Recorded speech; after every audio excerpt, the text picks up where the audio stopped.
जय श्री कृष्णा। राधे राधे। आज मैं आपको सुनाऊंगी कार्तिक मास स्नान में भोली सखी और राई दामोदर की कथा। एक गांव में एक भोली सखी रहती थी। वो बहुत ही स्वभाव से भोली, सच्ची भक्त और कर्मनिष्ठ थी। उनके गांव की सभी स्त्रियां कार्तिक के महीने में कार्तिक स्नान को जाया करती थीं। भोली सखी हर समय ये देखती थी। एक वर्ष कार्तिक आने वाला था। तब उन्होंने अपनी उन्हीं स्त्रियों से पूछा कि तुम लोग कहाँ जाती हो, क्या करती हो। तो उन सखियों ने भोली सखी का भोलापन देखकर उनसे ऐसे ही ठिठोली कर दी। हम लोग तो कार्तिक नहाने जाते हैं। कहने लगी अच्छा। कहती कैसे नहाती हो। बोले कि रात में झोला भर के पकौड़ी बनाते हैं और सुबह झोला टांग कर गंगा जी जाते हैं, एक डुबकी लगाते हैं, एक पकौड़ी खाते हैं। कहने लगी अच्छा। कहीं ठीक है, हम भी ऐसे ही नहाएंगे। सब लोग ठिठोली करके वहाँ से चली गई। भोली सखी ने सब कुछ सच मान लिया। सोचा कि कार्तिक ऐसे ही नहाया जाता है। अब वो बेचारी रात में कढ़ैया चढ़ाएं, झोला भर के पकौड़ी बनाएं और झोला तैयार करके रख दें। सुबह 4 बजे उठें, गंगा जी जाएं और एक डुबकी लगाती जाएं, एक पकौड़ी खाती जाएं। सब लोग ये देखें और सब लोग खूब हंसें, पर उनको कोई ये ना बताए कि क्या सही तरीका है। बेचारी पूरा महीना यही करती रही। अब जब महीने का आखिरी आने वाला था, कार्तिक स्नान का ख़त्म होने वाला था, तब उन्होंने अपनी सखियों से फिर पूछा कि कार्तिक स्नान के आखिरी में क्या किया जाता है। तो उनकी सखियों ने कहा कि कार्तिक स्नान के आखिरी दिन राई दामोदर घर पे खाने पे बुलाए जाते हैं। कहने लगी अच्छा। कहने लगी राई दामोदर कौन है। कहे राई दामोदर तुम्हें जंगल में मिलेंगे, बुलाओगी तब आएंगे। कहीं अच्छा। कहीं कि राई दामोदर आएंगे तो हम बनाएंगे क्या। तो सखियों ने कहा कि खीर पूड़ी बना लेना। तो बोली सखी ने कहा कि हमें तो खीर पूड़ी बनानी नहीं आती है, कैसे बनाई जाती है। तो सखियों ने कहा कि पहले चौका लीपना, चौके के लीपने साफ सफाई करने के बाद चूल्हा चढ़ाना, अब चूल्हा चढ़ा के तेल में चावल डाल देना, दूध में पूड़ी डाल देना। कहीं अच्छा। अगले दिन बोली सखी उठी, वही पकौड़ी लेके गई, नहाई, वापस आई, पूरा घर लीपा, चौका लीपा, सब साफ सफाई करी।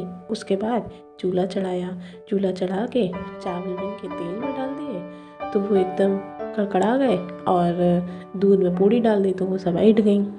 भोली सखी अपनी रसोई तैयार करके राई दामोदर का इंतज़ार करने लगी। अब उन्हें याद आया कि सखियों ने तो कहा था कि राई दामोदर को जंगल से जाके बुला के लाना पड़ेगा।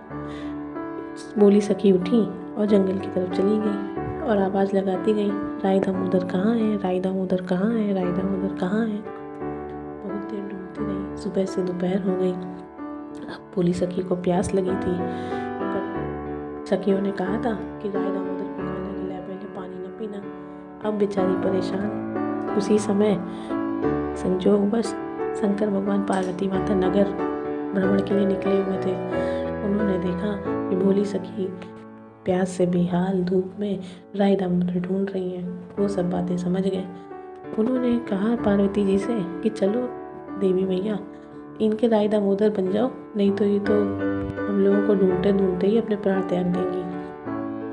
पार्वती जी तैयार हो गई। वो दोनों लोग भोली सखी के सामने गए और बोले कि किसको ढूंढती हो। भोली सखी ने कहा राय दामोदर को ढूंढ रहे हैं। कहीं तुमसे किसने कहा राय दामोदर यहाँ मिलेंगे।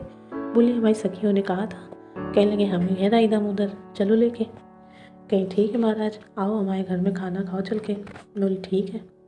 अब भोली सखी बड़ी खुश होकर राय दामोदर को अपने घर लेके गई और जब घर पहुंची तो पहले भगवान के चरण धोए, पैर पोंछे, आसन बिछाया, बैठाया। उसके बाद उनके लिए खाना परोस के लाई।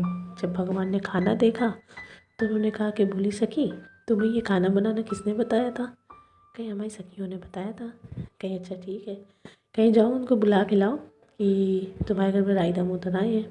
कहीं ठीक है। भोली सखी तुरंत गई, अपनी सखियों को बुला के लाई कि चलो हमारे घर में राय दामोदर आए, तुमको बुला रहे हैं। तो सखियाँ बोली अच्छा, हम लोग पूरा महीना स्नान किए, ध्यान किए, सब कुछ किए, हमारे घर राय दामोदर ना आए, इनके घर राय दामोदर चले आए। तो भोली सखी ने कहा कि नहीं नहीं, आए हैं, तुम चलो तो मिलो, तो तुमको बुला रहे हैं। तो सखियाँ हर चिट्ठी टोली करती हुई उनके घर आई। घर आई तो देखा कि साक्षात भगवान उनके घर में बैठे हैं। सब उनके चरणों में गिर पड़ी। तब भगवान ने कहा कि तुम लोगों ने ही इसको गलत सीख दी थी। कार्तिक स्नान का गलत तरीका बताया। उसके बाद उसको खाना गलत तरीके से बनाना बताया और जंगल भेज दिया राय दामोदर ढूंढने के लिए। तब सखियों ने अपने किए की क्षमा मांगी और कहा कि हमने तो सिर्फ ठिठोली की थी, सखी है हमारी। तब भगवान ने समझाया कि किसी के भोलेपन का गलत फ़ायदा नहीं उठाना चाहिए और उनके माफ़ी मांगने पर उन्हें भी माफ़ कर दिया और भोली सखी को भी धन धान्य और बुद्धि प्रदान करी। हे राय दामोदर भगवान, जैसे आपने भोली सखी को दिया वैसे ही आपकी ये कथा सुनने वाले, बोलने वाले और हुकारा भरने वालों को सद्बुद्धि देना, सभी का भला करना। बोलो शंकर भगवान की जय, पार्वती मैया की जय, राय दामोदर भगवान की जय। बोलिए राधे राधे।